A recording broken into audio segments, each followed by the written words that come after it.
Hello, friends. Pat Martins from Faith Lutheran Church, Jefferson City, Missouri, here for the Man on a Mission series. We're up to chapter 11 here in Mark Batterson's book, Chase the Lion.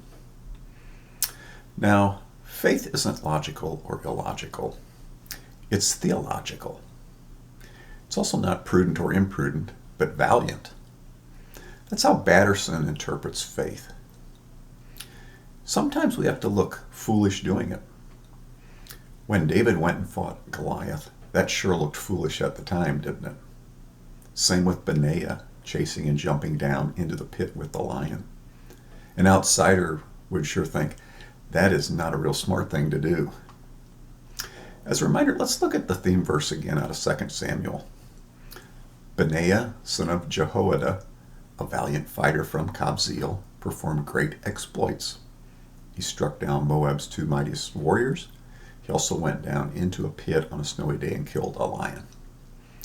Now, I've focused so much on that last sentence that you may have missed the first part of the verse. This Benaiah was a valiant fighter, a great warrior, maybe a ringer even. So this wasn't just some nobody jumping down into the pit recklessly. He was well trained as a fighter, and he knew how to handle himself as exhibited by his exploits. And a well-seasoned fighter likes a challenge. So it may have looked foolish to an outsider what he did. It was a chance he was willing to take, though. It shaped the rest of his life and elevated him within David's inner circle.